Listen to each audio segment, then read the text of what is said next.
अस्सलाम वालेकुम बच्चों। I hope everyone is doing good. अब हम क्या करने वाले हैं? अब हम पढ़ने वाले हैं cash flows from financing activities. हम cash flows from investing activities detail में पिछली वीडियो में सीख चुके हैं।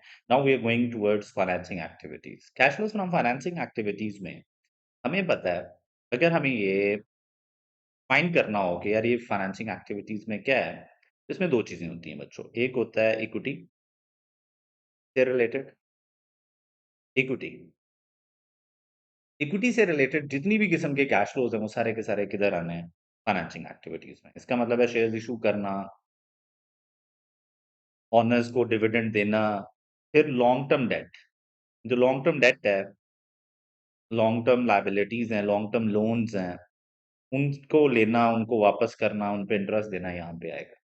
तो ये मेजर चीजें हैं जिनसे रिलेटेड हमें फाइनेंसिंग एक्टिविटीज क्या करनी है, जिनसे रिलेटेड कैश फ्लोज को हमें फाइनेंसिंग एक्टिविटीज में लिखना है। अब cash flows from financing activities में कौन से कैश फ्लोज आते हैं? हमें पता है cash proceeds from issue of shares, इसी तरह cash payment to owners to acquire और रिडीम एंटिटी शेयर्स। अगर वही शेयर्स हम उन्हें क्या कर दें, वापस देना शुरू कर दें, वापस लेके पैसे वापस करना शुरू कर दें। फिर इसी तरह आपने लोन नोट्स डिबेंचर्स इशू किए हैं, उनसे पैसा आपके पास आया है, तो वो इधर आना है। इसी तरह जो भी अमाउंट आपने बोरो की है उसको वापस करना है आप लोगों ने। फिर इसी तरह अगर कोई लीज के ऊपर आपने चीज ली हुई है, इंस्टॉलमेंट्स पे उधार कोई चीज खरीदी हुई है, तो उसके पैसे भी तो आपने थोड़े थोड़े करके वापस करने हैं ना, तो वो चीजें। फिर अगर हम बात करें मेरे बच्चों, इंटरेस्ट पेड और डिविडेंड पेड, ये ऑप्शनल है, ये ऑपरेटिंग एक्टिविटीज में भी जा सकते हैं, तो ये कहीं पे भी लिखे जा सकते हैं, इसमें कोई प्रॉब्लम नहीं है। बट द क्वेश्चन इज कि सर ये कैलकुलेट कैसे करना है आप? ये तो हमें पिछली वीडियो में भी, क्लासिफिकेशन की वीडियो में भी हम सीख चुके हैं। तो इस कैलकुलेट कैसे करना है? Sir one by one calculate करना शुरू करते हैं। सबसे पहले मेरे बच्चों कैश प्रोसीड्स, ये जो कैश प्रोसीड्स हैं फ्रॉम इशू ऑफ शेयर्स, ये शेयर कैपिटल और शेयर प्रीमियम के अकाउंट से कैलकुलेट हो जाएंगे। तो मैंने क्या करना है, शेयर प्रीमियम का अकाउंट बना लेना। अब सबसे पहले मैं शेयर कैपिटल का अकाउंट बना के दिखाता हूँ आप लोगों को। शेयर कैपिटल शेयर प्रीमियम का जो बैलेंस होता है ना मेरे बच्चों, वो कौन सा बैलेंस होता है हमें पता है? क्रेडिट बैलेंस होता है। तो इसका मतलब ये है कि हमें अगर एक अकाउंट बनाना है, तो मुझे करना ये चाहिए कि मुझे एक छोटा सा टी अकाउंट बनाना चाहिए, जिसमें मुझे ये सोच के बनाना चाहिए कि what I am going to do. मैं अब क्या करने वाला हूँ जी? मैं अब कैलकुलेट करने वाला हूँ। शेयर कैपिटल शेयर प्रीमियम का अकाउंट बना के मैं कैलकुलेट करने वाला हूँ यहाँ से कितना पैसा मैंने इस साल रेज किया। कॉन्सेप्चुअली भी समझेंगे और अकाउंट से भी समझेंगे। देखें जी, share capital and share premium का कंबाइन अकाउंट है मेरे बच्चों ये, एंड शेयर प्रीमियम अकाउंट। तो अब आपके पास ओपनिंग क्लोजिंग बैलेंस दोनों के होंगे, तो आप क्या करेंगे, ब्रॉड डाउन बैलेंस इस साइड पे आ जाएगा, क्रेडिट बैलेंस होता है इक्विटी का, तो शेयर कैपिटल का ब्रॉड डाउन बैलेंस भी इधर आ जाएगा। एंड शेयर प्रीमियम अगर है तो, क्वेश्चन में अगर है, तो शेयर प्रीमियम का अकाउंट भी इधर आ जाएगा। तो शेयर कैपिटल शेयर प्रीमियम का अकाउंट आ गया। फिर अगर हम बात करें तो कैरी डाउन बैलेंस है sir, share capital and share premium, ये लें सर, ये आपके पास आ गया। तो शेयर कैपिटल शेयर प्रीमियम का क्लोजिंग बैलेंस इस साइड पे आ गया, ओपनिंग इस साइड पे आया। ये तो बड़ी सिंपल सी बात है, गिवन होगा, बिल्कुल गिवन होगा। अभी क्वेश्चन भी करते हैं। अब कुछ डबल एंट्रीज का आप लोगों को आइडिया होना चाहिए, कुछ डबल एंट्रीज का। What is what are the general entries जिनका आपको आइडिया होना चाहिए, प्लीज जरा समझें। तो जब आप शेयर्स इशू करते हैं ना, शेयर्स इशू, तो डबल एंट्री पास होती है, इशू ऑफ शेयर्स की डबल एंट्री होती है। डेबिट करते हो आप लोग कैश, क्रेडिट करते हैं आप लोग शेयर कैपिटल, और क्रेडिट करते हैं आप शेयर प्रीमियम। ये जरा देख लें। इसका मतलब है जब भी आप शेयर्स इशू करेंगे, चाहे राइट इशू करें, चाहे राइट इशू करें, चाहे नॉर्मल इशू करें, issue at market value, normal issue, जिसमें आप पैसा ले रहे हैं, ये लें, ये डबल एंट्री। अब मेरे भाइयों, जो भी पैसा रिसीव हुआ है, डेबिट कैश हो गया, credit share capital share premium हो गया, आपने ये शेयर कैपिटल शेयर प्रीमियम उठाना है और इधर लिख देना है, क्रेडिट करना है, तो अपोजिट लिखते होते हैं इसके अगेंस्ट। तो इस साइड पे आपको कैश रिसीव चाहिए। कैश फ्लो स्टेटमेंट में हमारी सारी नजर किस पे होती है? हम शिकारी होते हैं कैश के, कैश आने जाने के, तो हमें हर पी अकाउंट से कैश ही चाहिए होता है। ओके, तो ये कैश रिसीव्ड इधर आएगा फ्रॉम इशू ऑफ शेयर्स, पूरा लिख देते हैं जो हमने इन्वेस्टिंग एक्टिविटीज में लिखना है। गिवन होगा, बिल्कुल भी गिवन नहीं होगा, हमें खुद से ये निकालना पड़ेगा। इसका मतलब इस टी अकाउंट से मुझे ये चीज निकालनी है। ओके, आगे सर। सर एक बोनस इशू होता है, उसकी डबल एंट्री आ जाती है सर। बोनस इशू की जो डबल एंट्री होती है, ये बोनस इशू दो जगह से हो सकता है। This is really interesting. तो bonus issue from share premium आपके पास आएगा, समटाइम्स ये शेयर प्रीमियम से होता है, और समटाइम्स फ्रॉम रिटेन अर्निंग्स होता है। इसी तरह bonus issue from retained earnings भी हो सकता है, बिल्कुल ठीक। ये दोनों जगह से हो सकता है। Bonus issue from retained earnings.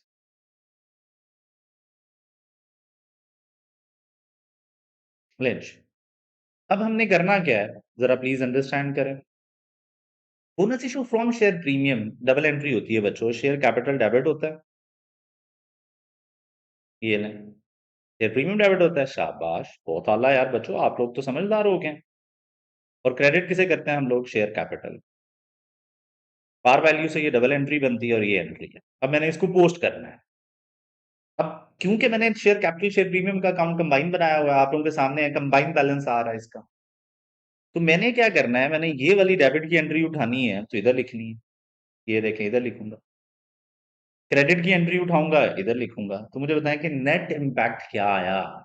What is the net impact. इस अकाउंट पे एक साइड एक सेम अमाउंट आपने डेबिट पे लिखी, सेम अमाउंट आपने क्रेडिट पे लिखी, नेट इफेक्ट क्या आया। नेट इफेक्ट है zero. Yes you are right, zero.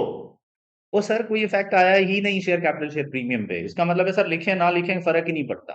तो bonus issue from share premium हो तो इस अकाउंट में लिख लें, डेबिट पे भी लिखें क्रेडिट पे भी लिखें या ना लिखें, डजंट मेक एनी डिफरेंस, क्योंकि आपका जो टोटल आंसर है उस पर फर्क नहीं पड़ेगा, ये जो बैलेंसिंग अमाउंट निकलेगी। ओके, इसका मतलब ये है कि इग्नोर कर दें, बिल्कुल इग्नोर करें, जरूरत ही नहीं है।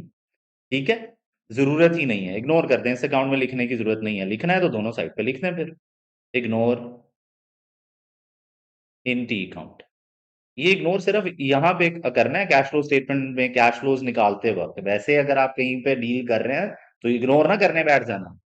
कुछ बच्चे हैं यहाँ से सोच के चल उठेंगे कि इसका मतलब इग्नोर करना है, तो जब statement of changes in equity बना रहे होंगे ना, तो वहां पे भी वो कहेंगे इग्नोर करना, सर ने कहा था। और भाई सर ने कैश फ्लो स्टेटमेंट में कहा है और ये डी अकाउंट बनाते हुए, अदरवाइज आप लिखें।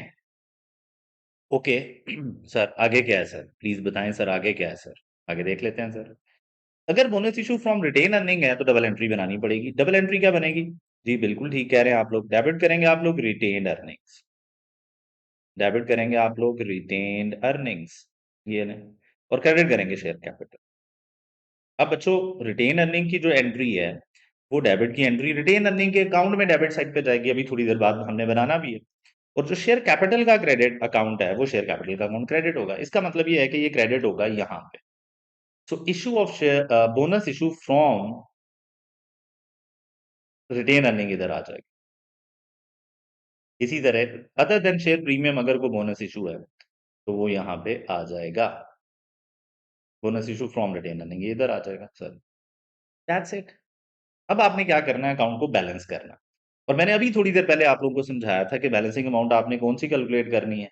सर हम कैश पे झपटते हैं सर, हम शिकारी हैं कैश के। यस यू आर राइट, ये आपकी बैलेंसिंग अमाउंट है और ये आपको मिल जाया करेगी। यही बैलेंसिंग अमाउंट है और ये आपको मिल जाया करेगी। तो this is an important thing. I hope आप लोगों को ये बात समझ आई होगी। ओके, एक इस क्वेश्चन में सर और कोई पंगा ले सकता है वो एग्जामिनर, जी सर बिल्कुल ले सकता है, अभी तक आज तक लिया नहीं है, इसलिए आप लोग जहां पे भी टी काउंट देखेंगे ये वाली बात नॉर्मली आपको बताई नहीं जाती। लेकिन हो सकता है कि आपने कुछ शेयर्स क्या करा लिए हों, वापस खरीद लिए वापस। तो अगर आपने शेयर्स कुछ वापस ले लिए हैं तो इसी एंट्री का रिवर्सल होगा, share capital share premium debit हो जाएंगे और कैश क्रेडिट हो जाएगा। तो रिडेम्पशन ऑफ शेयर्स यहाँ पे आ सकते हैं, रिडेम्पशन ऑफ शेयर्स। ठीक है, और वो उसमें पैसे जा रहे होते हैं तो वो भी किधर आने चाहिए, वो भी फाइनेंसिंग एक्टिविटीज में जाने चाहिए। हो सकता है, बहुत रेयर है लेकिन हो सकता है, पता होना चाहिए कि ये भी हो सकता है शेयर्स इशू कर रहे हैं तो कभी कभार शेयर्स वापस बाय कर लें ऑनर्स से, तो ये भी हो सकता है। तो this is how you are going to calculate share capital and share premium से के अकाउंट से कितने पैसे रिसीव हुए from issue of shares, bonus में तो रिसीव नहीं होते, तो ये आपको बैलेंसिंग अमाउंट इस अकाउंट से मिलेगी। अब without further delay, let's move towards an example, और उस एग्जांपल से ये समझते हैं कि जो भी हमने पढ़ा है ये क्या है। ये वाली की चीज आपको गिवन नहीं हुआ करेगी, वो कहेगा राइट इशू है, नॉर्मल इशू है, तो वो क्योंकि यहाँ से निकला करना है, तो आप बाकी सारी चीजें लिखेंगे, ये कैलकुलेट कर लिया करेंगे। तो let's move towards an example, फिर आगे आके देखते हैं कि करना क्या है। ये मैंने आप लोगों के लिए एक एग्जांपल कर ली है कठी। तो this is an example sir. ये बच्चों एग्जांपल है। रिक्वायरमेंट देखें जरा। कह रहे हैं using the drop down option available, यानी ये जो नीचे ऑप्शंस हैं इनमें से कोई एक पिक करें। What amount will appear under cash flows from financing activities in the statement of cash flows of Network Company for the year ended 30th September X2 in respect of share issue? वो कह रहा है share issue करने से कितने पैसे receive हुए हैं फाइनेंसिंग एक्टिविटीज में, क्या दिखाएंगे। जैसे ही मुझे पता चला तो मैंने क्या किया, मैंने कहा यार ये तो पता चलेगा शेयर कैपिटल शेयर प्रीमियम के अकाउंट से। सर याद कैसे रहेगा इतना कुछ, बड़ा आसान है, याद रखना कोई मसला है ही नहीं। सर किस तरह सर? सर इस तरह कि डबल एंट्री सोचेंगे। इशू ऑफ शेयर्स की डबल एंट्री होती है cash to share capital share premium. मुझे कैश चाहिए, तो इसका मतलब है क्रेडिट साइड पे जो अमाउंट्स आ रही हैं शेयर कैपिटल शेयर प्रीमियम, वहां से मुझे कैश मिल जाए। दिस इज हाउ आप अंदाजा लगाएंगे कि मैंने करना क्या है। ओके। अब मेरे भाइयों, करना ये है हम लोगों ने कि हम लोगों ने ये ले सर, ये ले sir, share capital and share premium का काम करना है आपने। Share capital and share premium, ये ले सर। ओके। अब मेरे भाई ओपनिंग बैलेंस प्लीज बताएं जरा। ओपनिंग बैलेंस क्या है यार? ये लें। कैरेड ऑन बैलेंस क्या है? ये आपके पास गिवन है। ये लें जी, ये ओपनिंग बैलेंस X1 ओपनिंग होगा 2001, 2002 क्लोजिंग होगा, तो ये दोनों को कंबाइन करके लिख लें। क्या अलग अलग लिखना है? अलग अलग लिखना है, अलग अलग लिखना है। 500 प्लस 100, मैं दोनों को कंबाइन लिख रहा हूँ, तो ये अमाउंट आ रही है 600 सर। ये ले, ये 600 आ गई। इन दोनों को कंबाइन कर लें, 750 plus 350, I think it would be 1100, तो ये 1100 आ गया। ये लें सर। तो ये आप लोगों ने लिख दिया शेयर कैपिटल शेयर प्रीमियम का बैलेंस। जी बिल्कुल लिख दिया सर। आगे sir, what is next now? अब आगे क्या करें सर? एडजस्टमेंट्स देखें। On 1 October X1 bonus issue of new, one new share for every 10 held was made. हाँ जी, one new share for every 10 आपने शेयर्स इशू किए हैं। तो जो भी साल के शुरू में आपके ओपनिंग नंबर ऑफ शेयर्स थे, जैसे 500 हैं, पार वैल्यू क्योंकि एक ही है, तो नंबर ऑफ शेयर्स 500 हैं, आपने 1 for 10 बोनस इशू किया was made. Finance from share premium. This is followed by a further issue for cash. इसके अलावा कैश वाला इशू भी हुआ है। मुझे बताएं, शेयर प्रीमियम वाले को डील करने की जरूरत है या इग्नोर करें? सर डील कर भी सकते हैं, नहीं भी कर सकते, आपकी मर्जी है सर। बिल्कुल ठीक। तो मैं डील कर देता हूँ आप लोगों की खातिर। इसकी डबल एंट्री बनेगी यार बच्चों। डेबिट करेंगे हम लोग शेयर प्रीमियम, ये लें डेबिट शेयर प्रीमियम है, और क्रेडिट करना है हम लोगों ने शेयर कैपिटल। ये डबल एंट्री है। इंतहाई आसान, 500 आपके पास है, इंटू 1/10 है जो आप लोग कर रहे हैं। ये 50 आएगा। पार वैल्यू क्योंकि 50 ही है, तो यही आपकी अमाउंट आ जाएगी। $1 है पार वैल्यू ना, तो इसका मतलब ये है कि यही अमाउंट आ जाएगी। नंबर ऑफ शेयर्स 500 थे, 1/10 किया, 50 इंटू पार वैल्यू से डबल एंट्री आती है, तो share premium into share capital 50 से। अब सर अगर ये मैं 50 इधर लिख दूं, ये लें, और 50 इधर लिख दूं, तो अल्टीमेटली नेट इफेक्ट तो जीरो ही है ना। इसलिए मैंने कहा था लिखें ना लिखें कोई फर्क नहीं पड़ता। लिखें ना लिखें कोई फर्क नहीं पड़ता। ओके। सर करें क्या सर? फिर ना लिखें, लिख दिया बस, ठीक है। अब इशू ऑफ शेयर से पैसे जितने रिसीव हुए हैं अकाउंट को बैलेंस कर रहे हैं, अकाउंट को बैलेंस कर रहे हैं। ओके। सर करवाएं बैलेंस जी अकाउंट को। ये साइड आ रही है आपके पास 1150, ये ले। ये वाली साइड कितनी आ रही है? ये भी 1150 आनी चाहिए, लेकिन ये 1150 आ नहीं रही, ये 600 आ रही है। इसका मतलब है आप लोगों ने कितने शेयर्स इशू किए हैं इस दफा कैश के अगेंस्ट, तो यहाँ पे कैश रिसीव्ड आ जाएगा। तो ये लो बच्चों, ये कैश रिसीव्ड आ गया, और अब बैलेंसिंग अमाउंट है 500, अकाउंट को बैलेंस करने के लिए चाहिए थी। सर बैलेंसिंग तो क्लोजिंग आता होता था सर, बचपन में आता होता था, अब हम बड़े हो गए हैं, तो बैलेंसिंग अमाउंट कोई भी अमाउंट हो सकती है। और यहाँ पे बैलेंसिंग अमाउंट कौन सी है? Cash receive from issue of shares, ये है बैलेंसिंग अमाउंट। BAL बैलेंसिंग को रिफ्लेक्ट कर रहा है। इसका मतलब ये है कि जो आंसर है वो ये ए आंसर है इसका। आई होप आप लोगों को ये बात समझ लगी होगी बच्चों। थोड़ा और आगे बढ़ते हैं प्लीज, जरा समझते हैं कि करना क्या है हम लोगों ने, अंडरस्टैंड करते हैं। Let's move towards another example. और एग्जांपल क्या है सर? और एग्जांपल है, ये छोटा सा क्वेश्चन हमने उठाया है। अब हमने इसमें करना क्या है, एक एडजस्टमेंट के साथ है और इसमें भी हम लोगों ने cash flows from financing activities prepare करनी है। लेकिन अभी मेरा जो फोकस चल रहा है वो इशू ऑफ शेयर्स पे चल रहा है कि इशू ऑफ शेयर्स से आपको कितना कैश रिसीव हो रहा है। ओके, अब हम लोग ने क्या किया, एक छोटा सा टी अकाउंट बनाते हैं और इसको जरा समझ लेते हैं कि हमने करना क्या है। तो मैंने शेयर कैपिटल शेयर प्रीमियम को जरा फोकस करना है, तो ये ले मेरे बच्चों, एक मैंने टी अकाउंट बना लिया यहाँ पे। तो यहाँ पे टी अकाउंट बना लिया मैंने, यहाँ पे share capital and share premium का। तो ये share capital plus share premium का अकाउंट बन जाएगा। ये लें sir. Now we have opening balances यार बच्चों, ये X7 के बैलेंसेस आ रहे हैं, ये X8 के बैलेंसेस आ रहे हैं। तो X7 हमारा, ये दो आपके इक्विटी में से बैलेंस आपने उठा लेने हैं। यहाँ से भी ये दो बैलेंस आप लोगों ने उठा लेना है। ट्रस्टिंग काम होने लगा है। तो ओपनिंग बैलेंस आप लोगों के पास 500 आ गया मेरे बच्चों। ये ले जी, बिल्कुल 500 आ गया आपके पास opening balance. Carried on balance आपके पास कितना आ रहा है मेरे बच्चों? देखें जरा, 500 plus 350 it will give you 850। तो ये 850 का क्लोजिंग बैलेंस आ गया। तो ये अमाउंट्स आ गई हैं आप लोगों के पास। नाउ व्हाट इज नेक्स्ट, जरा देख लें। Adjustment profit for the year, profit for the year भी गिवन है, डिबेंचर्स भी गिवन है, इनकी तरफ भी आएंगे। बट अभी तो हमारा फोकस चल रहा है शेयर कैपिटल शेयर प्रीमियम पे। ड्यूरिंग द ईयर डिक्सन, एक कंपनी का नाम है, company made 1 for 8 bonus issue. Bonus issue 1 for 8 हुआ है, capitalising its retained earning. Retained earning में से है, तो ये तो सर, ये तो लिखे बगैर गुजारा नहीं है। तो सर हमारी जो डबल एंट्री बनेगी, दैट वुड बी, हमें रिटेन अर्निंग को डेबिट करना पड़ेगा और क्रेडिट करना पड़ेगा शेयर कैपिटल को। Retained earning to share capital, ये अमाउंट आ रही है आपके पास। अब क्या करना चाहिए सर, प्लीज देखें जरा। आपके पास साल के शुरू में जो भी नंबर ऑफ शेयर्स हैं, 400 डिवाइडेड बाय 1 करेंगे आप लोग तो 400 आएंगे। नंबर ऑफ शेयर्स 400 है, इंटू 1 for 8 करेंगे तो ये अमाउंट आ जाएगी 50। तो ये बोनस इशू किया आपने शेयर्स, पार वैल्यू 1 होने की वजह से आप 50 into 1 करेंगे तो ये अमाउंट से डबल एंट्री बन जाएगी। Retained earning to share capital, तो इतने का बोनस इशू है बच्चों। अब रिटेन अर्निंग के अकाउंट में डेबिट साइड पे जाएगा अगर रिटेन अर्निंग अकाउंट बनाना है, तो अदरवाइज तो शेयर कैपिटल के अकाउंट में यहाँ पे आप लोग क्रेडिट कर रहे हैं, शेयर कैपिटल क्रेडिट हो रहा है ना। तो ये 50 इधर आ गया और यहाँ पे आपने लिख दिया बोनस इशू। इसके अलावा कोई इशू की कोई कहानी नहीं है, बस यही कहानी थी। बोनस इशू आ गया। डेबिट साइड पे क्यों नहीं आ रहा? रिटेन अर्निंग है डेबिट साइड पे, शेयर प्रीमियम होता तो डेबिट साइड पे लिखते हैं ना। अब मेरे भाइयों, अकाउंट बैलेंस करें, you will get your cash receipt. ये वाली साइड अगर आप थोड़ी सी गौर करो तो 850 आ रही है। ये वाली साइड अगर आप देखें तो 850 नहीं आ रही।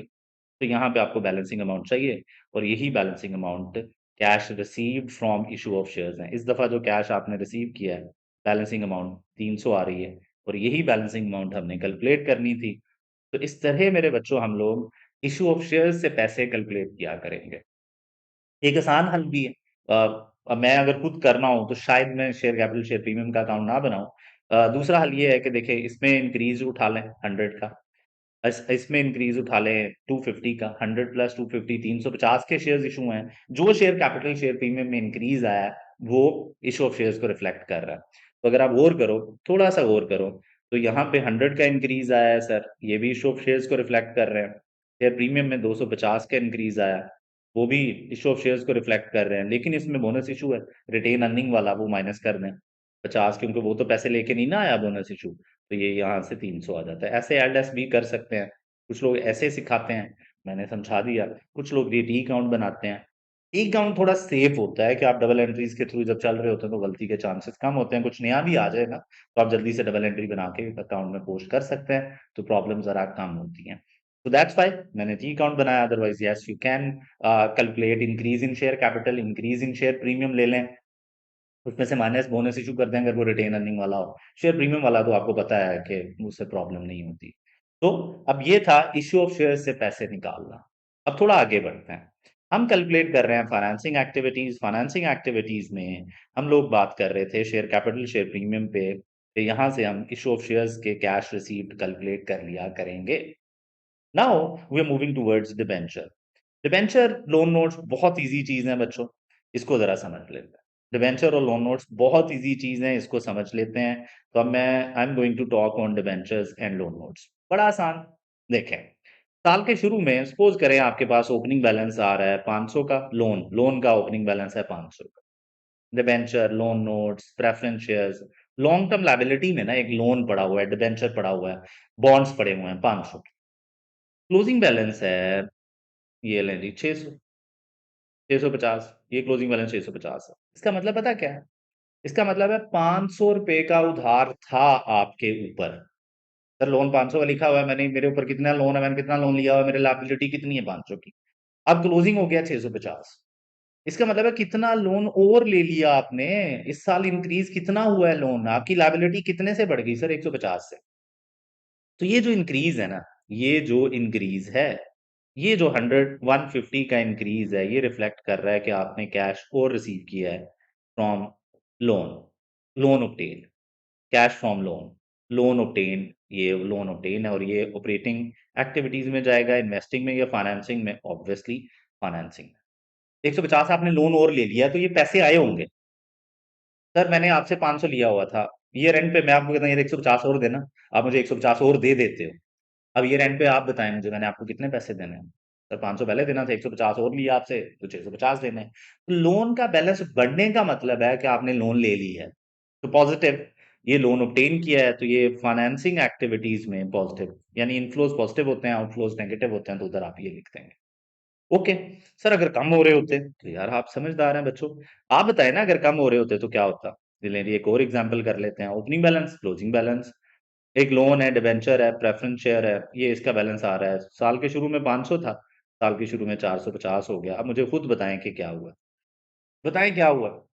बिल्कुल सही कह रहे हैं आप सर, लोन वापस कर दिया आपने सर, रीपेमेंट ऑफ लोन हुई है सर, तो ये रीपेमेंट ऑफ लोन को रिफ्लेक्ट करेगी।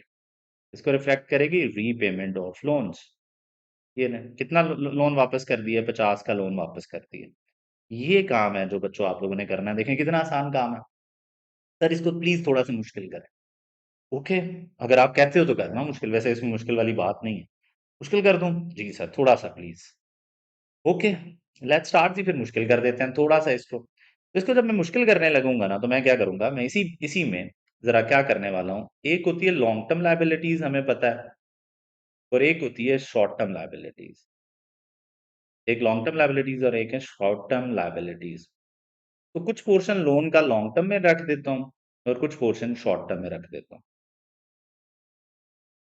कुछ लोन किस्तों में पे हो रहे होते हैं बच्चों, तो जो किस्तों में पे हो रहे होते हैं ना, तो ऐसा लोन जो कि आने वाले साल में पे होना है वो शॉर्ट टर्म होता है, और ऐसा लोन जो लॉन्ग टर्म में पे होना है, 1 साल के बाद पे ऑफ होना है, वो लॉन्ग टर्म होता है। तो समटाइम्स ये दोनों जगह पे ना लिख देते हैं, तो ये मैं दोनों जगह पे लिख देता हूँ, फिर आपको दोनों को कंबाइन करके काम यही करना है, बस कंबाइन करके करना। सर क्या करना है सर? ओपनिंग बैलेंस है आपके पास लोन का 200, क्लोजिंग बैलेंस है आप लोगों के पास 250। इसका मतलब ये है कि आपका 50 से लोन इंक्रीज कर रहा है लॉन्ग टर्म।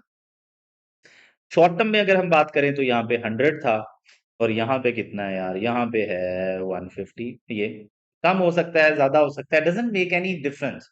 बस अब करना आपने अकल ये करनी है कि आपने दोनों का लोन्स को कंबाइन कर लेना। ये 300 आ गया यार बच्चों, और ये दोनों को कंबाइन करेंगे तो इट विल गिव यू 400। जी बिल्कुल जी 400। इसका मतलब क्या है यार बच्चों, यहां से आप देख लें कितना लोन लिया है और कितना लोन वापस हुआ है। बढ़ रहा है तो लोन लिया है, बढ़ कम हो रहा है तो फिर इसका मतलब रीपेमेंट कर दी है, नेगेटिव आउटफ्लो है। यहाँ पे 100 का, इसका मतलब ये है कि लोन obtained है। तो इशू ऑफ लोन नोट्स भी बोलते हैं इसको। इशू ऑफ लोन नोट से कैश रिसीव किया आप लोगों ने, इशू ऑफ लोन नोट्स। ये लोन नोट्स होते हैं पेजेस जिन पे आप लिख रहे होते हैं कि मैं उधार ले रहा हूँ, ये आप पेज दे के पैसा पकड़ते हैं आप लोगों से। तो इसका मतलब ये है कि पॉजिटिव 100 रुपीज पॉजिटिव आपके फाइनेंसिंग एक्टिविटीज में चला जाएगा। आई होप आपको ये आसान लगा। अब मेरे बच्चों, अगर ये आसान लगा है और ये कर लिया आप लोगों ने, थोड़ा आगे बढ़ते हैं, थोड़ा और आगे बढ़ते हैं। आगे क्या करना है हमने, प्लीज देखें जरा। थर्ड है रिटेन्ड अर्निंग का अकाउंट। थर्ड है रिटेन्ड अर्निंग्स का अकाउंट। सो रिटेन्ड अर्निंग्स, सर ये क्यों कैलकुलेट कर रहे हैं? Very important account. ये रिटेन अर्निंग का अकाउंट दो चीजों की वजह से, दो चीजों के लिए कैलकुलेट हो सकता है। किस किस चीज की वजह से? अभी तो मैं कैलकुलेट करना सिखाऊंगा आपको यहाँ से डिविडेंड पेड। जब आपको डिविडेंड पेड ना गिवन हो, तो आप ये डिविडेंड पेड यहाँ से कैलकुलेट कर सकते हैं। Dividend paid, okay. So sir retained earning का अकाउंट डिविडेंड पेड के लिए यूज होता है। आगे चल के मैं सिखाऊंगा कि अगर आपको प्रॉफिट चाहिए हो ना, प्रॉफिट बिफोर टैक्स, तो उसके लिए भी हो सकता है। प्रॉफिट आफ्टर टैक्स या प्रॉफिट बिफोर टैक्स की कैलकुलेशन में भी यूज हो सकता है। ये सिर्फ मैंने बताया है यहाँ पे मुझे चाहिए नहीं फाइनेंसिंग एक्टिविटीज में, इसलिए मैं इसके ऊपर बात नहीं कर रहा। अभी मेरा मसला डिविडेंड पेड है। तो लेट्स प्रिपेयर रिटेन अर्निंग का अकाउंट। तो बच्चों रिटेन अर्निंग का अकाउंट बना लेते हैं, यहाँ पे बनाते हैं जी रिटेन अर्निंग का अकाउंट। तो लें सर, ये रिटेन्ड अर्निंग्स लिखी मैंने यहाँ पे और रिटेन अर्निंग्स का अकाउंट बनाया। सर क्यों बना रहे हैं रिटेन अर्निंग का account? To calculate dividend paid. इसका आपने एक नोट लिख लेना है, टू कैलकुलेट डिविडेंड पेड। ये लें सर। अब मेरे बच्चों, आपके पास ओपनिंग बैलेंस जो आ रहा है, ब्रॉड नॉन बैलेंस, वो इधर आएगा रिटेन अर्निंग का, और क्लोजिंग बैलेंस इधर आएगा। सर क्यों? ऐसा क्यों है सर? क्यों है? रिटेन अर्निंग इक्विटी है बच्चों। सर पहले statement of changes in equity में तो हम एक स्टेटमेंट बनाते थे। बच्चों यार, अब ऐसे ही करोगे तुम लोग मेरे साथ?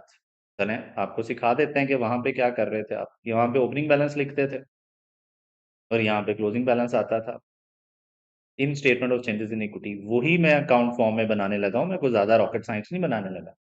रिटेन अर्निंग के ओपनिंग बैलेंस में प्रॉफिट आफ्टर टैक्स आके ऐड होता है। तो जो चीज ऐड होती है जो रिटेन अर्निंग को बढ़ाएगी, वो क्रेडिट साइड पे आ जाएगी, इक्विटी को बढ़ाने वाली चीज। ओके, तो प्रॉफिट आपका इधर आ जाएगा। प्रॉफिट आफ्टर टैक्स इधर ही आता होता था, ओपनिंग में रिटेन अर्निंग में ऐड हो जाता था। डिविडेंड पेड क्या होता है? Yes you are right, dividend paid minus होता है बच्चों। डिविडेंड पेड माइनस कर देंगे आप लोग। डिविडेंड पेड डेबिट साइड पे आ जाएगा। ये लें सर, डिविडेंड पेड।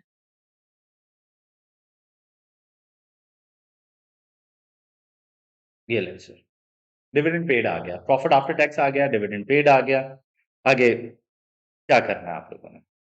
अब कभी कभार बोनस इशू कर देते हैं आप फ्रॉम रिटेन अर्निंग। तो अगर आप लोगों ने बोनस इशू किया है, तो वो बोनस इशू ऊपर डबल एंट्री लिखी हुई है, ये देखें, debit retained earning credit share capital. तो रिटेन अर्निंग डेबिट होती है ना, तो bonus issue from retained earning है।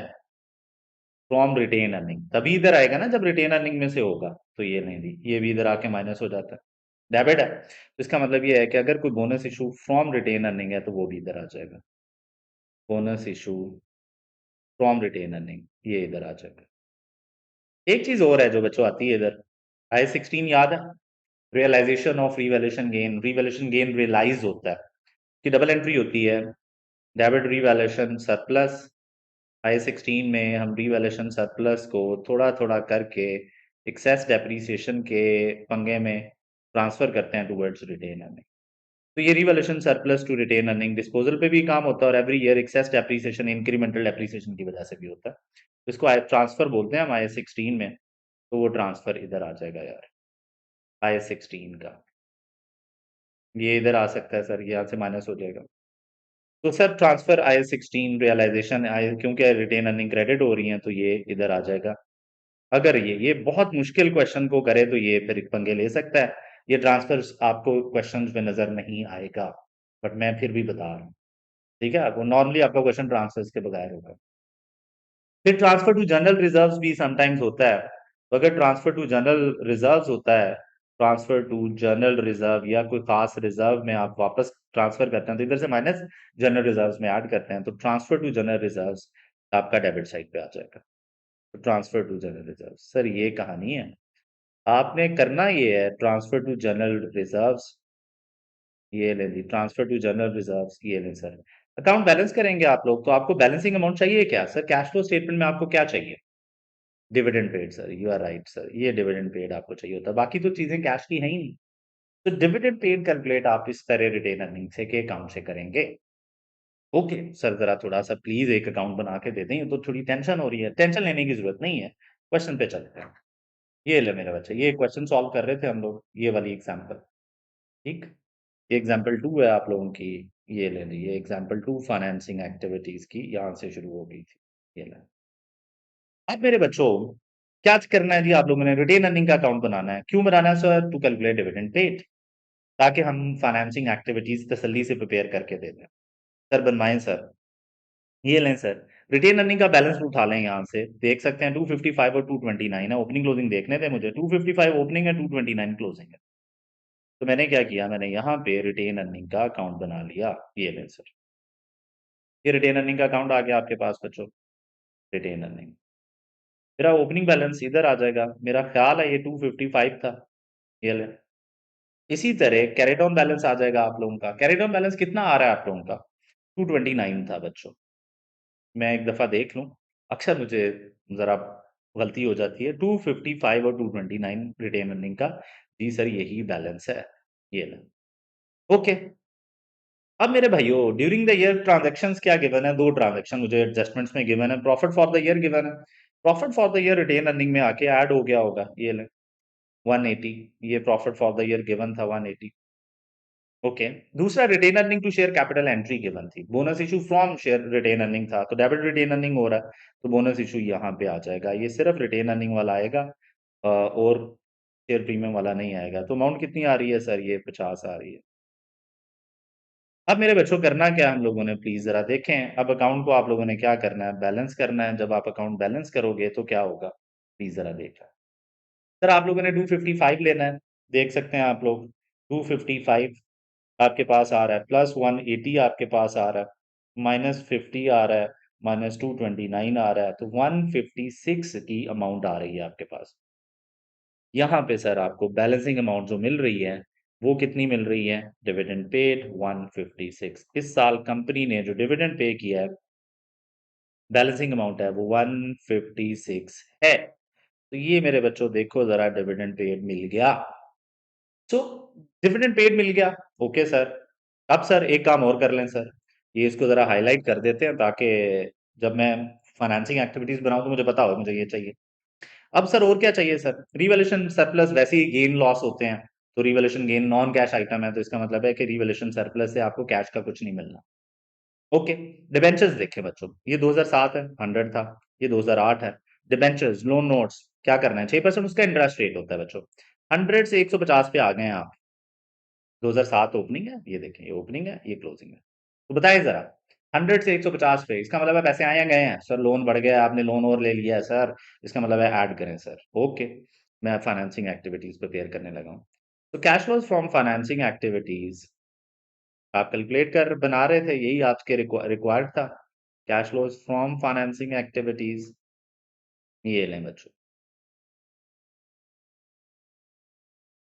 Cash flows from financing activities, ये लें सर।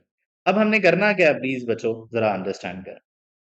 सबसे पहले cash receive from issue of shares कहां से निकलेगा? पता होना चाहिए। अगर नहीं पता तो फिर तो हालात खराब है। Cash receive from issue of shares, from issue of shares, तो पहली चीज जो आनी है वो ये है बच्चों। जी बिल्कुल जी, शेयर कैपिटल और शेयर प्रीमियम के अकाउंट से, share capital and share premium के अकाउंट से ये 350 ये पड़ा हुआ। तो ये 350 पैसे आए थे। ये लें, positive. Sir issue of loan notes से कैश जो रिसीव हुआ है, इशू ऑफ लोन नोट्स मतलब लोन नोट्स डिबेंचर्स दे के, इशू ऑफ डिबेंचर्स आपने और उधार लिया है। और अभी हमने देखा 100 का उधार था ईयर स्टार्ट पे, ईयर एंड पे वो 150 बना हुआ है। इसका मतलब है यहां से भी पैसे रिसीव किए हैं। डिविडेंड पेड आपको मिला करेगा फ्रॉम रिटेन अर्निंग, तो डिविडेंड पेड मेरे बच्चों रिटेन्ड अर्निंग्स में से मिल जाएगा। और जो आपने कैलकुलेट किया हुआ है, ये देखें 156। तो सर इस तरह मेरे बच्चों आपने बनाया करना है। ये नेट कैश फ्लोज हैं from financing activities in this example. तो इस तरह बनाया करना है आप लोगों ने। क्या? फाइनेंसिंग एक्टिविटीज, बिल्कुल ठीक। इसका टोटल कर सकते हैं आप लोग, 400 माइनस 156, तो ये अमाउंट आ रही है यार 244, आई बिलीव 244 आपके पास total cash flows from financing activities आपको रिसीव हुए। तो दिस इज हाउ हम फाइनेंसिंग एक्टिविटीज कैलकुलेट करेंगे। वापस जाते हैं, अंडरस्टैंड करने की कोशिश करते हैं कि जो हम पढ़ रहे हैं वो हमें समझ आ चुका है या नहीं। तो प्लीज जरा देख लें। सर हमने शेयर कैपिटल शेयर प्रीमियम पढ़ लिया, डिबेंचर्स लोन नोट्स पढ़ लिए, रिटेन अर्निंग्स पढ़ ली, और अब हम इंटरेस्ट एक्सपेंस का अकाउंट पढ़ने जा रहे हैं। इंटरेस्ट एक्सपेंस का अकाउंट बहुत ही आसान सा काम है। ये जो आपने करना है, ये एक एक्सपेंस का अकाउंट है, सिंपल एक्सपेंस का अकाउंट है। यहाँ से आपको इंटरेस्ट पेड मिलेगा। क्या मिलेगा? Interest paid. ये जो है, ये आपने इंटरेस्ट के अकाउंट से निकालना है। डिविडेंड आपने रिटेन अर्निंग के अकाउंट से निकालना है, रिटेन अर्निंग्स के अकाउंट से कैलकुलेट करना है, और ऊपर वाली चीजें हम ऑलरेडी दे सीख चुके हैं। तो ये इंटरेस्ट अकाउंट बना लेते हैं बच्चों। अकाउंट एक्सपेंस का अकाउंट बहुत ही सिंपल सा अकाउंट होता है, एक एक्सपेंस का अकाउंट जो आप लोगों ने प्रिपेयर करना है। तो जरा प्लीज देख लें, तो जरा खूबसूरती के लिए लाइंस लगा लें, फिर जरा ये लें जी, ये एक बैलेंस, ये एक लाइन लग गई, दूसरी लाइन लगा लेते हैं जी यहाँ से, तो ये लें सर। तो इंटरेस्ट एक्सपेंस का अकाउंट बनाना क्यों है सर? कैश फ्लो स्टेटमेंट में अकाउंट बनाते हैं to calculate payments, cash paid receive कितना हुआ है ये कैलकुलेट करने के लिए। तो इंटरेस्ट एक्सपेंस का अकाउंट इधर आ जाएगा। तो ब्रॉडमैन बैलेंस मेरे बच्चों, अगर कोई इंटरेस्ट पेएबल एग्जिस्ट कर रहा है, ये बैलेंस शीट से आपको मिल जाएगा बैलेंस इंटरेस्ट पेएबल, ये ले। कैरी डाउन बैलेंस बच्चों, interest payable, closing, interest accrual भी कह सकते हैं आप। तो इंटरेस्ट के एक्रूअल का बैलेंस इधर आएगा। अगर कोई इंटरेस्ट एक्रूड एडवांस में पे किया हो तो डेबिट साइड पे आ जाएंगे प्री पेमेंट्स, लेकिन नॉर्मली इंटरेस्ट का एक्रूअल एग्जिस्ट कर रहा हो। सर इनकम स्टेटमेंट में जितना भी एक्सपेंस है वो डेबिट हुआ होता है इनकम स्टेटमेंट में, तो हम जब इनकम स्टेटमेंट का बैलेंस इधर लाते हैं ना, स्टेटमेंट ऑफ कॉम्प्रिहेंसिव इनकम में जो फाइनेंस कॉस्ट चार्ज हुई है या इंटरेस्ट एक्सपेंस चार्ज हुआ है, फाइनेंस कॉस्ट या इंटरेस्ट एक्सपेंस, ये लें जी, कोई एक नाम होगा इन दोनों में से, तो इंटरेस्ट एक्सपेंस ये इधर लिखेंगे। तो अकाउंट जब बैलेंस करेंगे ना मेरे बच्चों, तो आपके पास ऑटोमेटिकली आपको क्या मिल जाएगा, यहाँ से आप लोगों को मिल जाएगा इंटरेस्ट पेड। सर जो इंटरेस्ट आप पे करते हैं वो और होता है, जो पीएनएल में चार्ज करते हैं वो और होता है।